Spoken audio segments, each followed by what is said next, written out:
host today. We're very excited to bring you another NOAA Innovators Series presentation. A quick housekeeping: if you have any issues with visual or audio, we suggest that you log out of this presentation and log back in. That should fix any of your audio or visual issues. If you are still having trouble, please chat at me or email library.brownbag@noaa.gov, and I will try and troubleshoot that for you. We will be taking questions, but we will hold all questions until the end of the presentation, and then we will ask them then. And with that, I'm going to turn it over to Tiffany Houston to introduce our speaker. Thanks, Katie. Good afternoon. Thanks for joining us today. My name is Tiffany Houston, and I am the NOAA SBIR Commercialization Specialist. And the NOAA SBIR program provides competition-based awards to small companies for R&D to transform their innovative ideas into commercial products. All SBIR proposals must directly benefit the NOAA mission and have excellent commercial potential. Innovative Imaging and Research received an SBIR Phase 2 award in 2016. Since then, they have used funding outside the SBIR program to continue development of the product, which is available as a sole source procurement for NOAA and other federal agencies under the SBIR rules. Murray Pagnutti is the founder president of Innovative Imaging and Research, or I2R for short. She has a background in mechanical engineering, propulsion systems, fluid dynamics, and remote sensing. At I2R, Murray has been heavily involved in radiometrically calibrating cameras, hyperspectral and multispectral remote sensing, scientific high dynamic range imaging technology for NASA, and Terra Vega active point source development for NOAA. I'm going to turn it over to Mary to talk about her technology to improve the accuracy and use of nighttime imagery. Take it away, Mary. Hey, thank you very much. And thank you all for hosting this webinar. I appreciate the opportunity to speak with you today. I'd also like to introduce my colleague, Bob Ryan, who is with me today. And I'd also like to acknowledge participation from South Dakota State University on this SBIR Phase 2 project. South Dakota State University is a university heavily involved in vicarious radiometric calibrations, and we've worked with them successfully over the years on many projects. So thanks to them as well. So just a couple a minute or so on innovative imaging and research. Bob and I are the principals of I2R. We're a small company. We're physically located at the John C. Stennis Space Center in Mississippi. And our company is born really out of a vibrant commercial remote sensing program that used to be part of Stennis here. Our focus is on remote sensing, primarily to improve image quality. And we do that through laboratory calibrations and advanced signal processing techniques. We also have developed some custom instrumentation and prototype electronics, and we fly small UAVs, primarily for niche applications that require calibrated measurements, and we also are doing some training in the UAV arena as well. So that's just a little overview of who we are. Now, Terra Vega, the technology we're going to discuss today, is a NIST-traceable field portable active calibration source that was designed to complement existing CalVal techniques for the VIIRS DayNight Band. It can also be used to validate night imaging products and enable time series assessments. And even though it's tied to the VIIRS system, it's extensible to other night imaging systems as well. And if you think about it, at any one time, the Earth is half shadowed in darkness. So opening up night imaging is an important thing that we should not overlook as a community. Almost all imaging is primarily focused during the day. So I'd like to use this technology to help expand night imaging. So just because this is tied closely to VIIRS, just to give a little small short overview of VIIRS. I think a lot of you are probably more familiar with the instrument than I am. VIIRS is a scanning radiometer. It provides MODIS and AVHRR continuity. It's a fairly large swath, plus or minus 56 degrees. There are several bands on VIIRS. The one I'm going to be focusing on is the panchromatic DayNight Band, which is 750 meter GSD. And VIIRS is located on 2 satellites, the NPP, which was launched back in 2011, and NOAA 20, which was launched more recently in 2017. Now, the VIIRS DayNight Band has 3 gain stages, a low, medium, and high gain stage, to operate under different illumination conditions. I'm going to discuss that in a little bit. It's a panchromatic band. It's a wide band going from 0.5 to 0.9 microns. The instruments, even though they're closely or not exactly identical, but they're very close. They have different spectral responses that I'm showing in the lower left corner of the screen.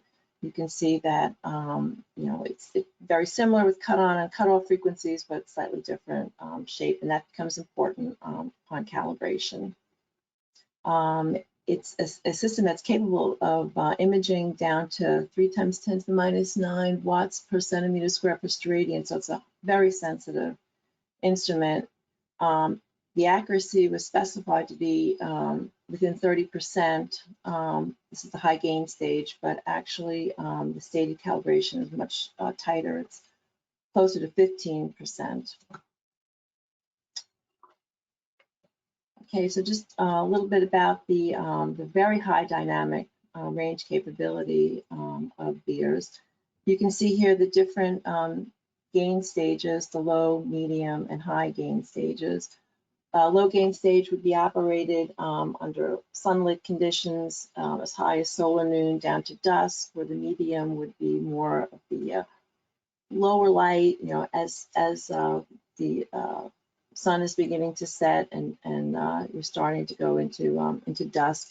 The high gain stage setting, you can see, goes all the way down to 5 × 10⁻11 watts per centimeter square per steradian.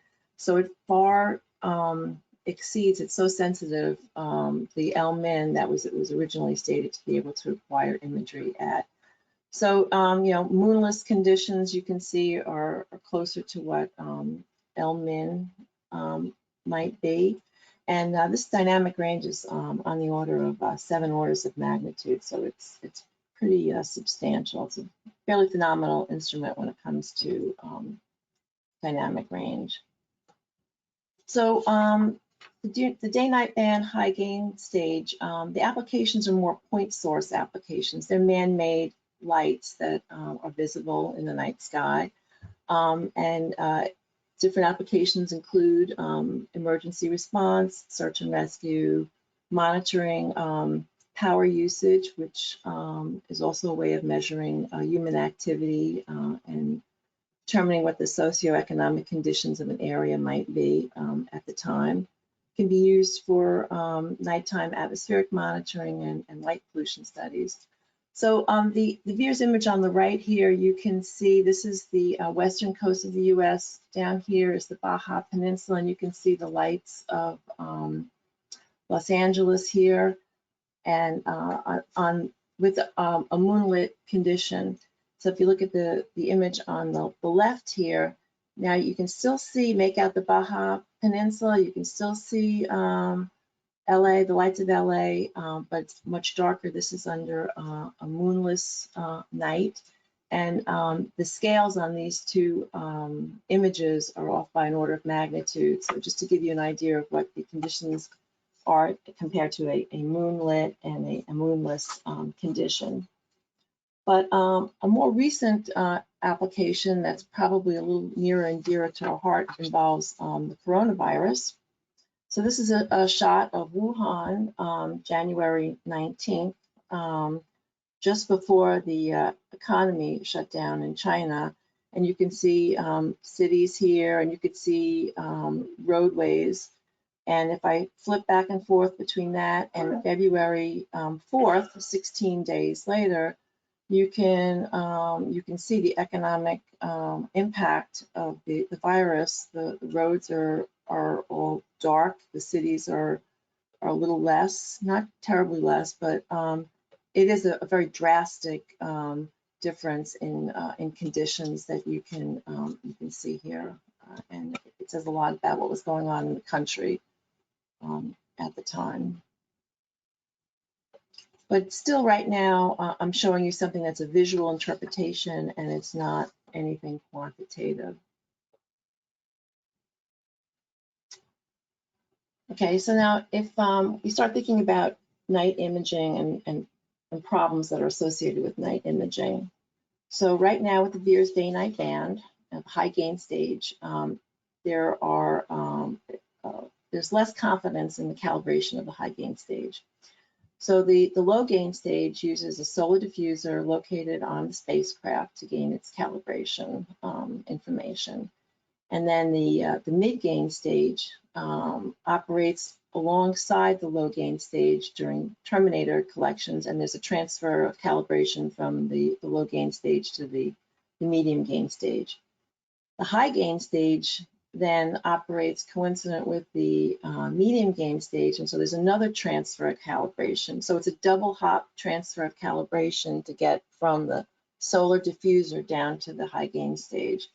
And that adds it provides a little less confidence, and it adds a lot more opportunity for things that could go wrong. Now, there are some lunar illuminated scenes that some scientists are using for vicarious calibrations, but those are broad areas that are illuminated by the moon, and they're not these point sources that so many applications are tied to.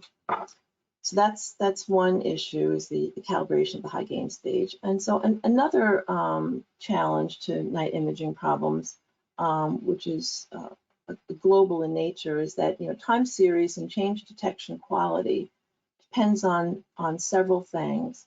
I've highlighted two of them in red, which I'm going to discuss during this presentation. One is the sensor radiometric stability. How well is that system holding up its calibration? Not only what is it maybe absolutely, but how is it from collect to collect? How stable is it?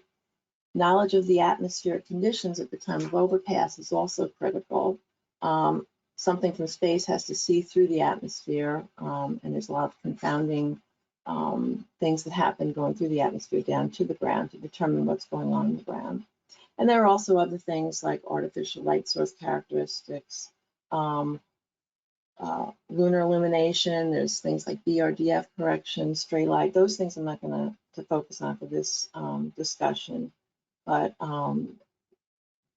improving the high gain stage calibration, I believe, could open up new applications for VIIRS, and in general, this type of approach can open up calibrations for all night imaging.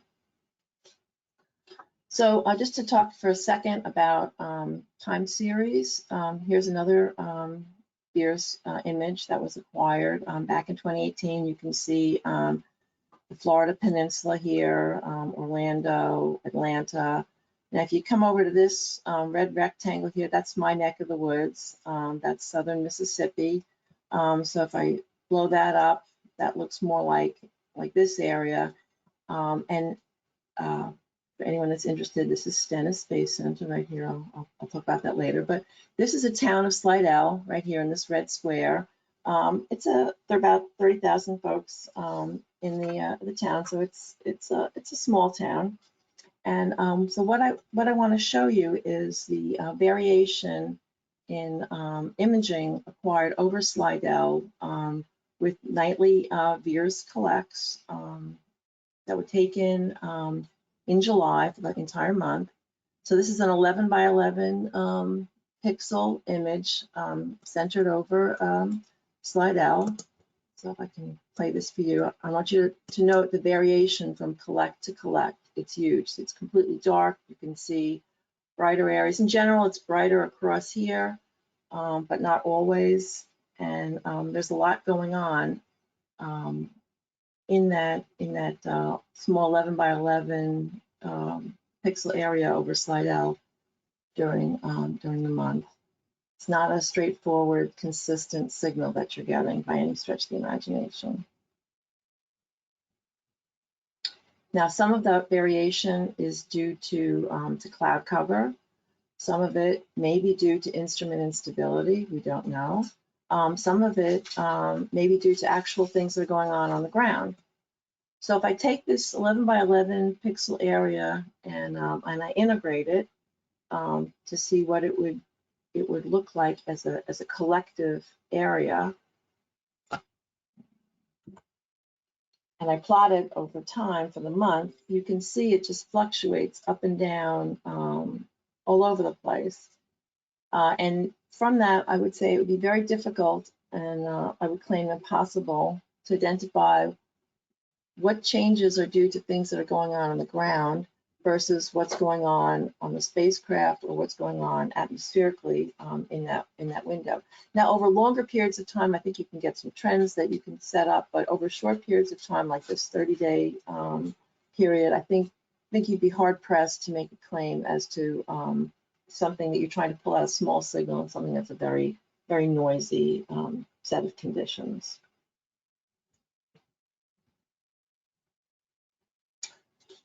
So that's where our technology comes in, the calibration light source that we've developed as part of the SBIR. It's, as I said, it's NIST traceable. It's active. We turn it on. It was designed to complement already existing calibration methods, using that transfer of calibration with the solar panel, as well as other vicarious calibration efforts that are being done for VIIRS. With expanded capability, I believe it can be used to validate night imaging products and enable more accurate time series assessments that I think are critical for trying to see what's going on the ground, for instance, during a coronavirus, like how did that really impact the area? So the performance parameters that we were given in this SBIR was to be able to generate a radiance that exceeds L-min, that 3 × 10⁻⁹ watts per centimeter square per radian, to be able to have a system that drifts less than 1%, NIST traceable to within 5%, and being able to be viewed. It initially started out with a 10-degree viewing angle, but we modified that as we were going forward to plus or minus 30 degrees to give more opportunities to see our calibrated light source. Okay, so this is what it looks like. It's based on an integrating sphere. That's a 1 meter diameter integrating sphere, that circular thing that you see right here. There's a window on it.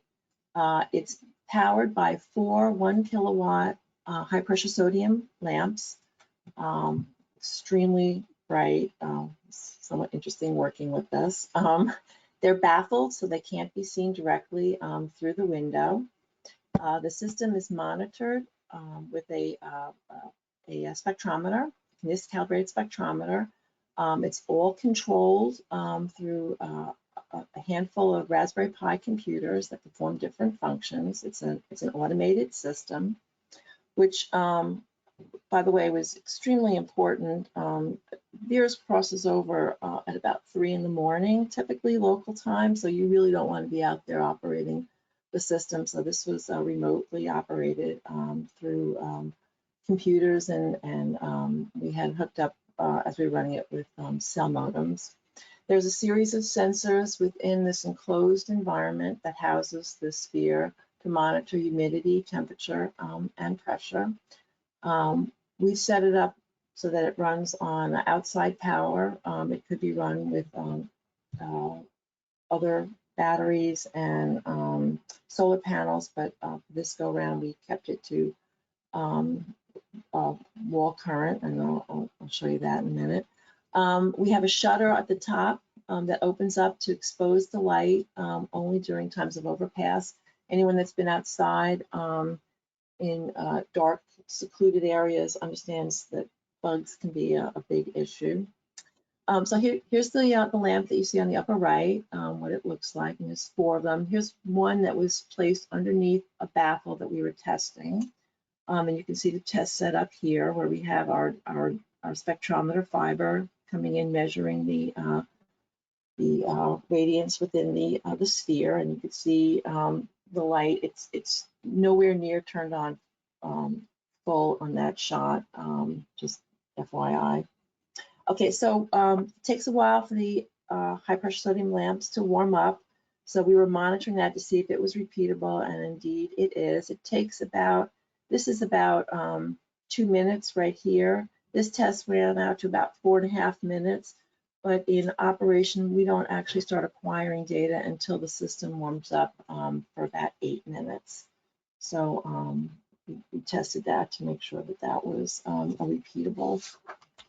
And here's a couple pictures of it. We originally housed it, and that's a shipping crate, taking it back and forth between Stennis in southern Mississippi and South Dakota State University in Brookings, South Dakota. And it was our initial enclosure that we used. So you can see it just kind of getting snugly in that little crate. Here's a computer in front of it showing some of the, we were doing some testing on it. That was our interface. It's nothing fancy. There's no fancy GUI or anything. It's pretty straightforward commands. And you can see what it looks like with its collar on it. There's a window that stays shut and opens up when a fan goes on to keep this cool. Heat transfer and thermal control played a big part in this. You can imagine the kind of heat that's drawn from this this kind of system. So this is what was funded by the SBIR, and then we received additional funds to house it in a little portable cargo trailer, which was made it much easier to operate and go back and forth with.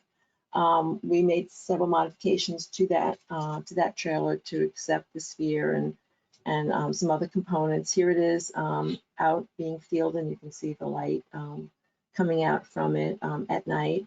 There's an actuator door that opens and closes a couple minutes before the overpass, again to keep the bugs down. So that's showing it in an open position while being fielded. And here's another shot of the sphere within the cargo trailer, and a little cartoon showing light emitting from the Terra Vega housed within the cargo trailer as the satellite is going over the path. So we've successfully fielded this and acquired data from it and have performed some calibrations. So the 2 sites that we focused on were the 2 sites near the 2 performers in South Dakota and in Mississippi. They're both very dark areas with general backgrounds well below L-min. I wanted to mention that we were fielding our Terra Vega under no moon conditions, so it was in a very dark background, so you could pull out the signal well. So it was a farm location here, and this is within that buffer zone, and I'm going to show you about in the next slide at Stennis. So this was actually one of our first acquisitions or of our Terra Vega with VIIRS. VIIRS again, the southern part of the U.S. and where we're located is right around there. Here's the Stennis Space Center, and here's this giant buffer zone. It's a 200 square mile buffer zone. It's about 8 miles from the center out radially in this buffer zone. And this is a small town of Picayune. This is the Slidell town that we were talking about earlier with that time series. And there was no Terra Vega out on this a couple of days later, when we fielded Terra Vega, there it is in its glory, just shining bright. We were very thrilled to see that. Just want to let you know.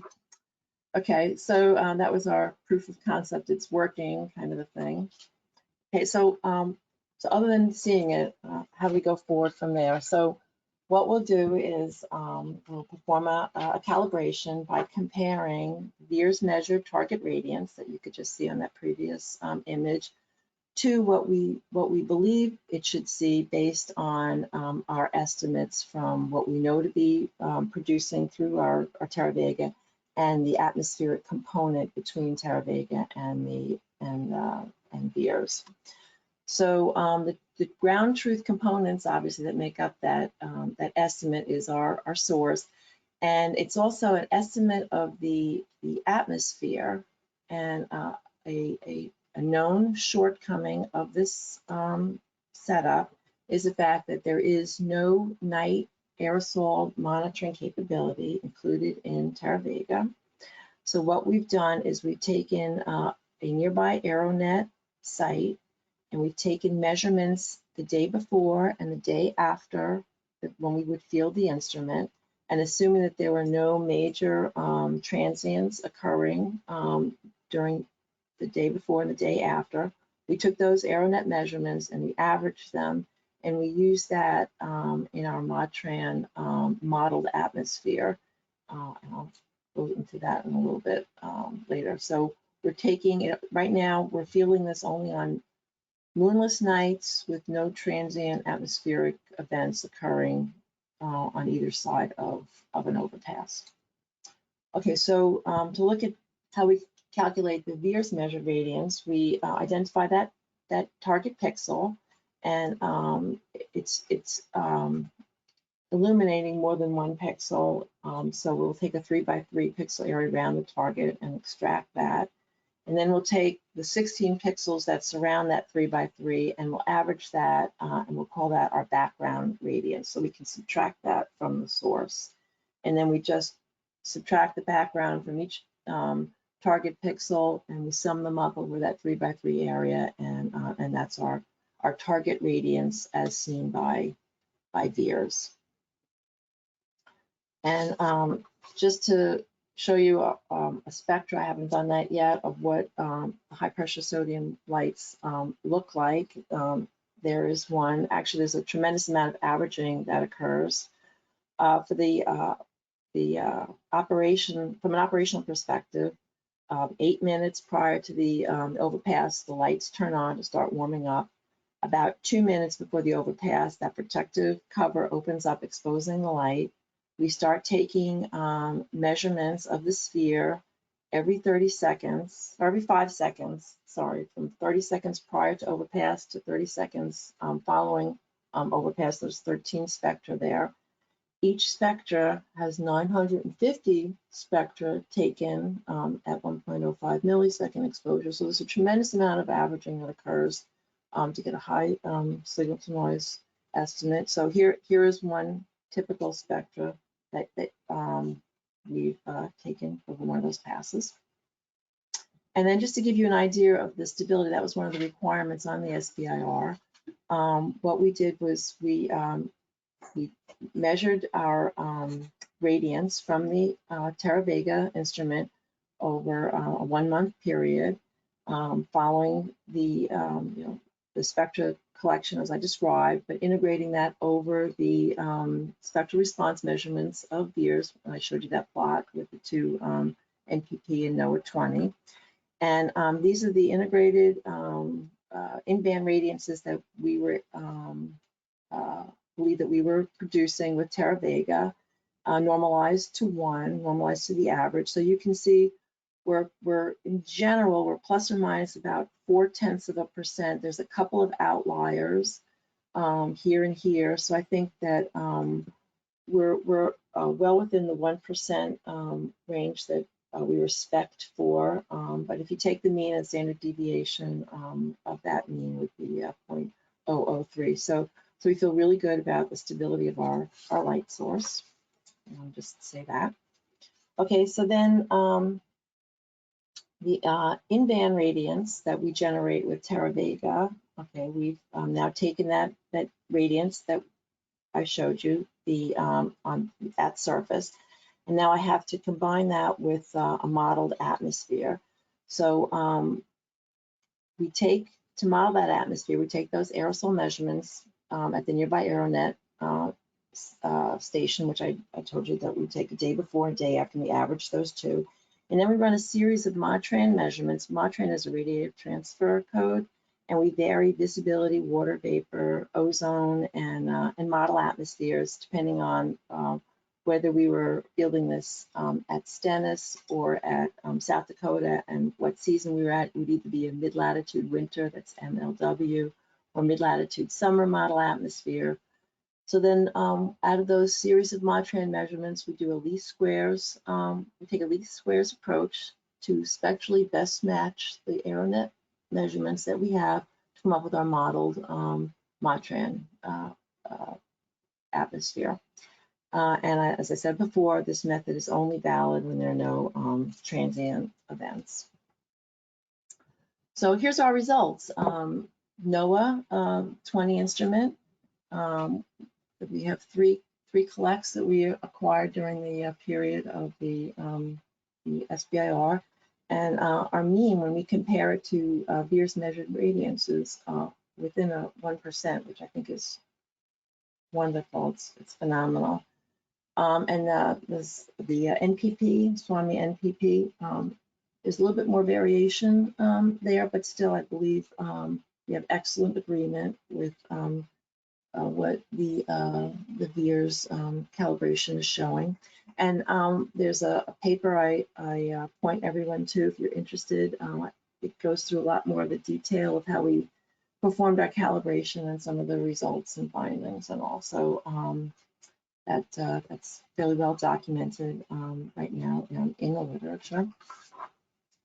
Now I want to get back to time series for a minute. So if we go back to Arlington, that's the farm site in South Dakota, or it's near the farm site in South Dakota. So the red circles there are the locations of where our Terra Vega light source is located, and its proximity to Arlington, which is an even smaller town. Their population is more like 1,000.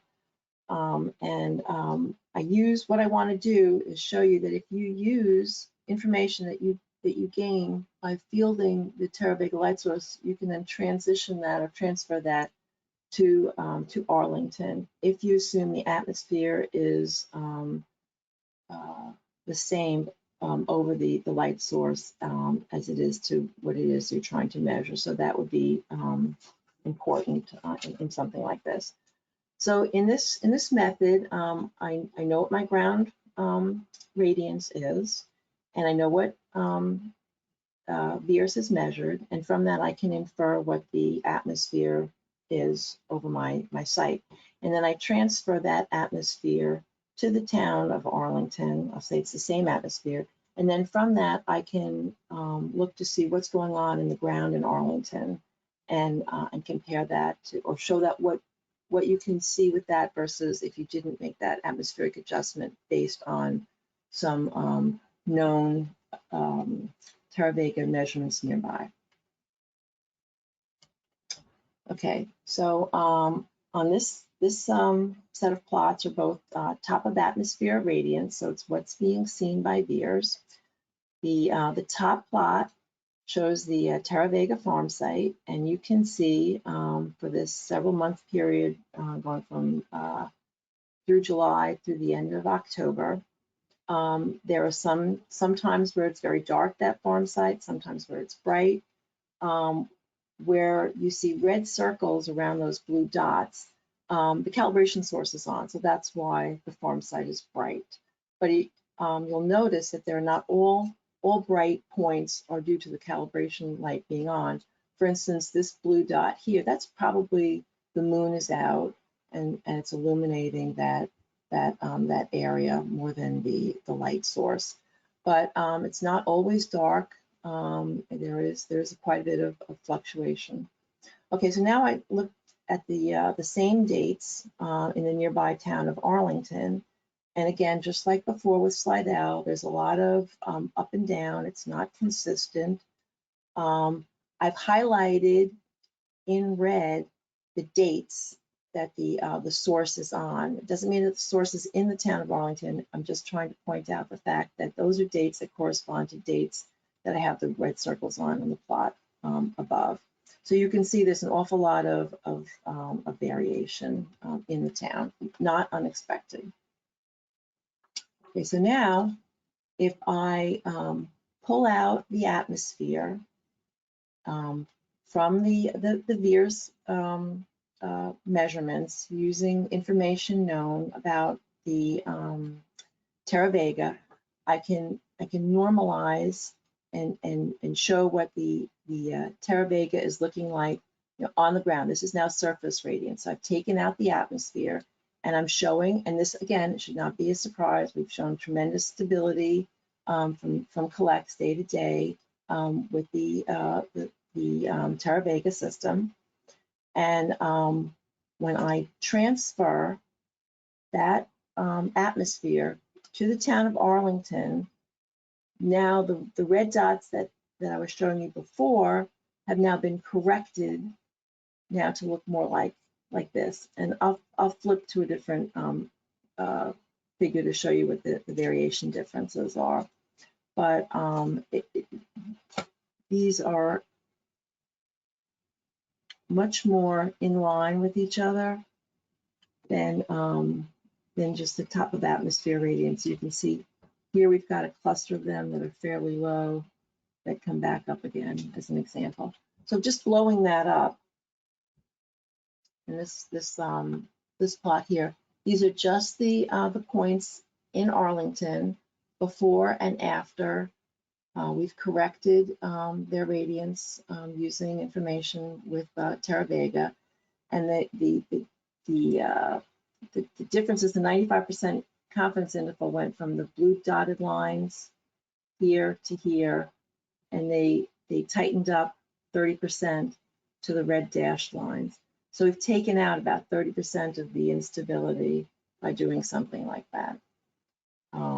That's pretty phenomenal. That's a huge gain in sensitivity that we were able to achieve with that. Now that assumes the atmospheres are the same between the two locations, which in all fairness may or may not be true. But it's tremendous. It shows tremendous value of how you can tighten up comparisons to do time series. Okay, so where are we today? We've shown that we can deploy a light source. I didn't go into the radiance uncertainty that's in the paper if you're interested in hearing more about that. Atmospheric knowledge is the largest uncertainty because we are using atmospheric measurements taken the day before and the day after and using that for a nighttime collect. But even so, we're well within 10% on clear nights when we show our comparison of what we believe Terra Vega, what we believe VIIRS is measuring versus what we believe to be true. Terra Vega is available. It's available technology. It can be rented if someone so desires, as is. From a current design perspective, we could build one for somebody if they were interested. We can operate it, and we've done that for NOAA for a period of time for a fee and provide data back to researchers. That might be something of interest to someone that's doing night imaging. And we are also very interested in collaborating with others on grants or projects to advance and use Terra Vega. But throughout the presentation, I kept pointing to, and I reiterated just now, the fact that there's no practical way to monitor the atmosphere at night. So that would be something that we would want to incorporate into a Terra Vega. Technology shortfalls are that primarily monitoring systems operate only during the day. They use the sun. There are some night monitoring instruments that are sensitive enough to be able to use the moon. We don't usually operate our system with the moon, so that's also another issue. We can, but so far we haven't. Monitoring stations that have these atmospheric measurement capability are sparsely distributed. The systems are fairly expensive to maintain and operate. They require complex calibrations. They measure like a soda straw of sky, and obviously they're significantly affected by clouds. You have a beautiful starlit night, and a cloud just happens to pop right in front of you, in front of the moon at the time of collecting. You're dead. You've got your data. So what we're planning to do is develop angstrom, and that's an affordable and easily deployable, much larger field of view imaging star photometer that uses the stars instead of the moon or another source to measure atmospheric parameters, such as the aerosol optical depth and the angstrom parameter across a patch of night sky using stars. And we think that this technology combined with Terra Vega will really advance the use of the Terra Vega. So right now, along that path, we've designed, constructed, and fielded a testbed system, which you just saw in the figure beforehand. We've taken early measurements. We've developed a proof of concept set of algorithms and an error budget. And we are looking for champions, people that think this is a good thing to pursue, that they would find it useful. We're seeking funding for that, and in that regards, we just submitted an SBIR phase 1 to NASA to hopefully bring it forward. We feel very confident in this technology, so we plan to develop it regardless of outside funding, with our own funding, but since we're a small company, it's just going to take us a little bit longer to do that. But we think this, coupled with Terra Vega, is a winning combination, and we think these kinds of technologies are really going to open up night imaging in a very quantitative way, and we think that that's important. So with that, I'm just going to say thank you very much. I guess I really should, before I turn it over for questions, just thank our SBIR technical monitor, Chang-Young Chow. I don't know if he's on the line, and a contributor to this as well, Slavik Blonsky. I don't know if he's on the line. They're both instrumental in kicking this off and supporting this activity. So thank you very much, and I guess I'll take questions now. Great, thank you so much, Mary. We do have a few questions, and I'm going to start with the ones we got first, which happened a little earlier on in your talk. So the first one is question slash kind of comment from Bob Rabin. He says, I would expect that in addition to cloud cover, the effect of atmospheric aerosols and insect density are factors to account for in received signal at the satellite. A co-located ground-based LiDAR would be useful to monitor changes in low altitude aerosol and insects. Yes, I believe that would be a good thing to add. From an insect perspective, insects are fun at night. We did blow a fan, so we were trying to keep them from collecting too strongly anywhere. But yeah, there's nothing to prevent them from flying into the light stream and But this is Bob Ryan. Changing the signal. A couple of things though was we went to a high pressure sodium lamp because that's for a couple of reasons. One is that's the most common street light currently. That's a change with LEDs and everything. But because they don't have a lot of blue emission, the bugs do come, but not that much. And the combat LiDARs is true. We've been in discussion with different groups about co-locating this system with a Luna Aeronet and a micropulse LiDAR for nighttime aerosol monitoring, and it's a good suggestion. Anytime we can do things that would help that, but we have found that under many circumstances that the bugs don't build up if you open up just a minute or two before. It takes a while from to get there, and since we live in a swamp, it's near a swamp, and we fielded this near a swamp in southern Mississippi, we were pleasantly surprised that the insect buildup wasn't as large as we. But they're there. But they're there. Really there. They can be there, right? And the comment about the aerosols is true. We found that many times that we can have without good aerosol knowledge, we can have easily a 30% error in atmospheric propagation. So Good comment. good questions. Great, thank you both. Okay, our next question. Can ground-based photometric measurements of stars at night help with the issue of AeroNet only being available during the daytime? Yeah, we think so.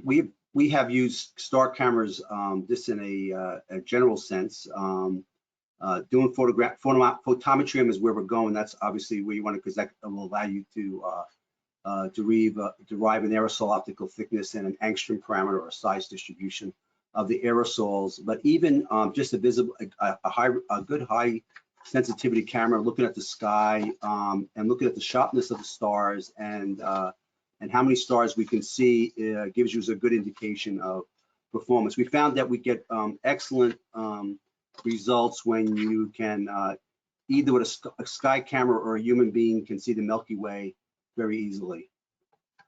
So I just want to show one image here. Hopefully you can see it on your screen. You can see that there are, I believe, some clouds here. It kind of fuzzes out the crispness of the light. So it's if you can see it looking down, you can see it looking up. So yes, I agree with that. Yes. That's a way of determining whether you've got some thin cirrus clouds in obscuring your. Yeah, we've noticed that, like we believe they're cirrus. We didn't have like some type of device to measure them or but we do see the point spread function for the stars to become wider and blurrier, and it's pretty apparent even when there is some kind of thin cloud, even though it's not changing the transmission very significantly, but you can see it. You can see it. Great, thank you. Our next question comes from Jay Cho. Any capabilities to detect oil on the ocean? We had to have a light source. We have not looked at that at all. That's an interesting comment. We have not tried to look at that at all. Yeah, I mean I would have to really understand the context that we have looked at. One of the reasons we went with an integrated sphere is that we've had some groups asking us about monitoring the atmosphere or tracking ships or light sources on the ocean. And the reason we wanted an integrated sphere is because an integrated sphere is it's a near ideal cosine, follows the cosine law. So if you know its orientation to do that, but we would need some kind of artificial light source in combination with VIIRS, and I'm not really sure how we would take advantage of it. It's an interesting idea. I don't know the context, so I really can't answer. Thank you, guys. Steve Miller from CSU is following that up with perhaps a future ability to deploy offshore to take advantage of that dark background. So, yeah. So, hi, Steve. We have looked at a couple ways to do this, and one of the reasons, I mean, the light source is big. We also have looked at LEDs and other things, and there are pros and cons of different light sources. One of the reasons why we went with the integrated sphere is we had a series of discussions with NIST, and we all came to the conclusion to know the source really well. It's very hard to beat an integrated sphere. You know, it's 100 years of a lot of experience on doing good radiometry in those. And so in principle, yes, this could be put on a ship. We'd have to put some kind of gyro with it or something to know precisely its orientation, or if possible, stabilize it would be better, but that gets expensive. But if you had it on a platform that wasn't rocking too much and we knew the angle well, we should be able to put it offshore. And we even considered, we were talking to Cheng Young Chow about this, of even using Lake Pontchartrain near us with but we never really pursued it, using a barge and rolling it out and putting it over a dark water body. So we have looked at that, but have not gone beyond a conceptual stage. great, thank you. We're hopping back to Bob Rabin. He was thinking about airborne insects, not those on the lamp. He says in some nighttime conditions, insect density can be substantial to heights at the top of the boundary layer, 1 to 2 kilometers. Okay, yeah. Yeah, so obviously a LiDAR there would be very valuable, and we have not explored that or seen that for problem. We have heard about that, but it is an interesting comment, and we should look into that more. We're more worried about the ones that we physically can see, the light scattered off them as they go above the sphere, or in some cases they're dying as they're being baked by the light source as they fall on top of the glass. Not a big problem, but we have seen flies end their lives. We peeled a couple of bugs off. Yeah, watch their fly end their life in the half-meter flight across the light source. The light source, just a comment, the light source is so bright that if you put something dark, like a dark piece of paper inside it, it will go on fire. So there's a lot of optical power in that side, that sphere. And that was, in fact, that, as Mary said, the thermal management. We are pushing integrated spheres kind of near to their probably physical limits. Gotcha, thank you. We have a question from Rushan Gao. He's wondering if Terra Vega can be used for calibrating instruments on a small UAV for fire radiative power measurements. In other words, can it mimic a wildfire?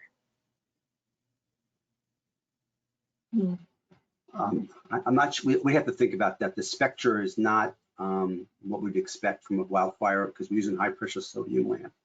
And so if you might have showed when Mary showed the Spectra there, we have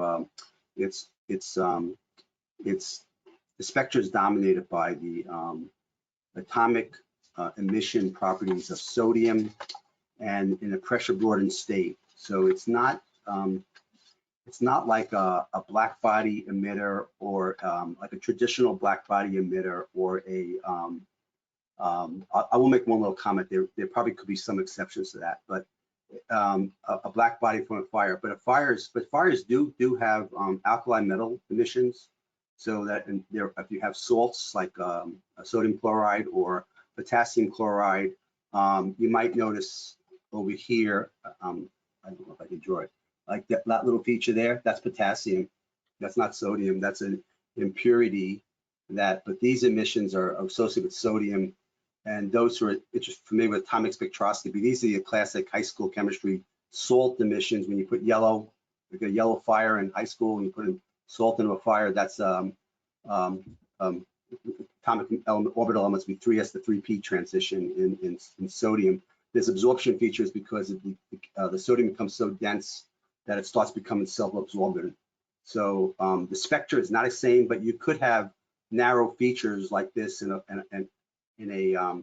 fire, and if somebody had the right kind of spectral imagery, you might see something. But it's not something we regularly considered. There might be other ways to simulate that, probably less expensive than the system. But it's interesting question. I don't really have a great answer for it. Great, thank you. I believe this might be the end of our question. Not the end of our questions. Steve Miller is also commenting that suggest avoiding moonlit nights for these exercises. Also, there will be some amount of sodium emission contamination in the DNB observation from airglow sources as well on moonless nights. Would need to see about the magnitude. Okay, so it's a good question, and we have typically, our light source has been somewhere between 50 to 100 times in a pixel, 50 to 100 times brighter than the backgrounds. So and under moonless conditions, and so we don't think that that's a big effect. But obviously, we've only tested it under a few circumstances. We haven't put it up anywhere where there could be other sources, like in northern latitudes, where there might be other effects that we'd have to worry about. We have operated. We have operated up to a quarter moon without a problem, and the light source is close to an order of magnitude brighter than L-min. So it's pretty mid-range in the high gain stage, but we have, like I said, we have not seen the magnitude of the effects. We think the light source is brighter than, at least on the conditions that we measured, to have that as being a major contributor. We also use aperture photometry, which is very similar to how people do star photometry. So Mary laid out some of that, but we judiciously remove background, and we try to be very careful on how we do that. So so if it's in there, it's really more of a photon noise source, and the contribution from an error is there, but we think it's small. Like I said, the biggest error we think is aerosol.